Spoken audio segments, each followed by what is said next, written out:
दोस्तों, क्या आपने कभी सोचा है कि इंटरनेट का अगला रूप कैसा होगा? एक ऐसा इंटरनेट जहां आपका कंटेंट पूरी तरह से आपके कंट्रोल में होगा। हाँ, हम बात कर रहे हैं वेब 3.0 की, जो इंटरनेट की दुनिया में क्रांति लाने वाला है और यह आपके जीवन को हमेशा के लिए बदल देगा। आप देख रहे हैं भारत DLM और आज हम जानेंगे वेब 3.0 के बारे में, एक ऐसा इंटरनेट जिसे आपने पहले कभी नहीं देखा होगा। वेब 3.0 क्या है और यह कैसे आपके जीवन में बदलाव लाएगा? आज हम इसे एकदम सरल भाषा में समझेंगे, तो इस वीडियो को अंत तक जरूर देखें। दोस्तों, वेब 3.0 को समझने से पहले हमें यह समझना होगा कि इस इंटरनेट की शुरुआत कहां से हुई। Evolution of the web. दोस्तों, साल 1989 में जब वेब 1.0 आया तो यह इंटरनेट की पहली पीढ़ी का रूप था, जिसे स्टैटिक वेब के नाम से भी जाना जाता है। यह एक ऐसा प्लेटफॉर्म था जहां उपयोगकर्ता केवल जानकारी देख सकते थे, लेकिन उसमें किसी तरह का योगदान या इंटरेक्शन नहीं कर सकते थे। इसे रीड ऑनली वेब कहा जाता है, क्योंकि इसमें यूजर्स केवल वेबसाइट्स पर उपलब्ध सामग्री को पढ़ सकते थे, लेकिन कंटेंट पर कमेंट करना, शेयर करना या उसमें किसी तरह का संशोधन या कहीं एडिट करना संभव नहीं था। इससे पहले इंटरनेट या डिजिटल जानकारी केवल कुछ इंस्टीट्यूशंस और ऑर्गेनाइजेशंस तक ही सीमित थी। वेब 1.0 ने दुनिया भर के लोगों को डिजिटल जानकारी तक पहुंच प्रदान की। वेबसाइट्स पर टेक्स्ट, इमेज और कुछ हद तक वीडियो मौजूद थे, लेकिन यूजर्स केवल उपभोक्ता, कंज्यूमर्स थे। क्यों, चलिए जानते हैं। Limited user interaction. उस समय यूजर्स के लिए कोई कमेंट सेक्शन, लाइक बटन या सोशल नेटवर्किंग जैसी चीजें नहीं थीं।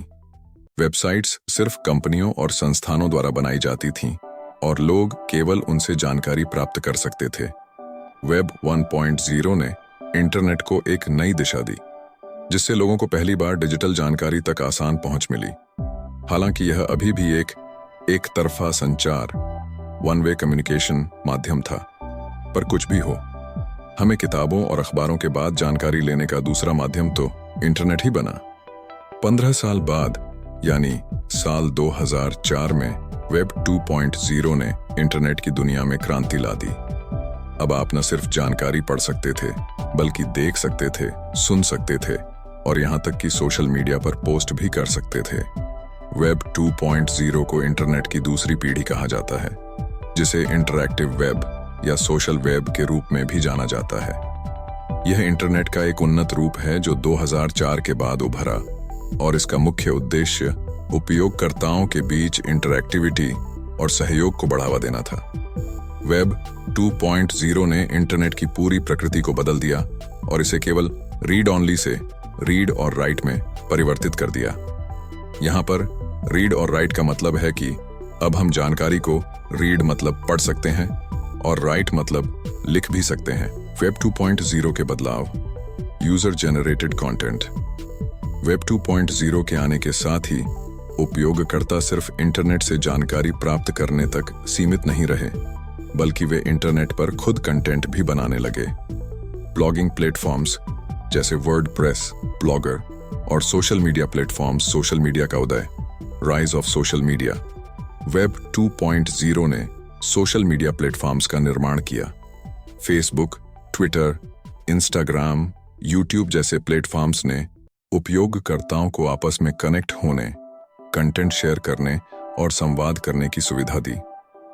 इससे इंटरनेट एक सामाजिक नेटवर्क में बदल गया, जहां लोग अपने विचारों, फोटोज, वीडियोज और मेमोरीज को साझा कर सकते हैं। सोशल मीडिया का यह क्रांतिकारी प्रभाव वेब 2.0 का एक महत्वपूर्ण पहलू है। वीडियो और मल्टीमीडिया कंटेंट का वर्चस्व। Rise of multimedia content. Web 2.0 के साथ वीडियो स्ट्रीमिंग और मल्टीमीडिया कंटेंट का वर्चस्व बढ़ा। यूट्यूब ने यूजर्स को वीडियो अपलोड करने और देखने की सुविधा दी। वेब 2.0 के साथ ही ई-कॉमर्स प्लेटफॉर्म्स जैसे Amazon, eBay और फ्लिपकार्ट का विकास हुआ। लोगों ने ऑनलाइन शॉपिंग की ओर रुख किया और ये प्लेटफॉर्म्स तेजी से लोकप्रिय हो गए। वेब 2.0 ने इंटरनेट को अधिक इंटरैक्टिव और उपयोगकर्ता केंद्रित बनाया, लेकिन इसके साथ कई खामियां और चुनौतियां भी सामने आईं। केंद्रीकृत नियंत्रण, गोपनीयता का उल्लंघन, फेक न्यूज और साइबर बुलिंग जैसी समस्याएं वेब 2.0 की सबसे बड़ी खामियां हैं। यही कारण है कि अब वेब 3.0 की ओर ध्यान केंद्रित हो रहा है, जिसमें विकेंद्रीकरण, डिसेंट्रलाइजेशन और डेटा पर उपयोगकर्ताओं का अधिक नियंत्रण होगा। आइए पहले समझते हैं डेटा सेंट्रलाइजेशन का मतलब क्या है। वेब 2.0 के अधिकांश प्लेटफॉर्म्स जैसे फेसबुक, गूगल, ट्विटर आदि कुछ बड़ी कंपनियों के द्वारा नियंत्रित होते हैं। ये कंपनियां उपयोगकर्ताओं के डेटा को डेटा सेंटर में स्टोर करती हैं और उसका डाटा को एनालिसिस करके उसे विज्ञापन के लिए उपयोग करती हैं। इससे उपयोगकर्ता के डेटा का अधिक नियंत्रण कंपनियों के पास होता है और यूजर्स अपने डेटा पर पूरी तरह नियंत्रण नहीं रखते। डेटा निगरानी और शोषण, डेटा सर्वेलेंस एंड एक्सप्लॉयटेशन। बड़ी टेक कंपनियों द्वारा उपयोगकर्ताओं की गतिविधियों को ट्रैक किया जाता है और उनका डेटा विज्ञापन और अन्य व्यावसायिक लाभों के लिए उपयोग किया जाता है, जो गोपनीयता की समस्याओं को जन्म देता है। Content censorship. वेब 2.0 प्लेटफॉर्म्स पर कंटेंट अपलोड करने पर यूजर्स के पास उसका पूरा नियंत्रण नहीं होता। प्लेटफॉर्म्स के पास यह अधिकार होता है कि वे किसी भी कंटेंट को हटा सकते हैं या सेंसर कर सकते हैं। इसके कारण कई बार उपयोगकर्ता का कंटेंट बिना उसकी सहमति के प्लेटफॉर्म से हटा दिया जाता है। मनमानी नीतियां, आर्बिट्रेरी पॉलिसीज। सोशल मीडिया और अन्य प्लेटफॉर्म्स की अपनी नीतियां होती हैं जो कभी कभी मनमानी या एक तरफा लग सकती हैं। यूजर्स को उनके कंटेंट या अकाउंट को हटाने के फैसलों के खिलाफ लड़ने के लिए बहुत सीमित विकल्प मिलते हैं। फेक न्यूज और गलत जानकारी, fake news and miss information. Fake news का फैलाव, spread of fake news. Web 2.0 के साथ सोशल मीडिया के जरिए फेक न्यूज और गलत जानकारी का प्रसार तेज हो गया है। यह अक्सर बिना किसी तथ्य जांच, फैक्ट चेकिंग के वायरल हो जाता है, जिससे समाज में गलत धारणाएं और भ्रम पैदा होता है। अब वेब 3.0 इस पूरी व्यवस्था को बदलने आ रहा है। 3.0 में आपका कंटेंट सिर्फ आपका होगा, मतलब आप जो भी शेयर करेंगे उसका अधिकार सिर्फ आपके पास होगा। और हाँ, आपको इसके बदले में डिजिटल टोकन्स भी मिलेंगे।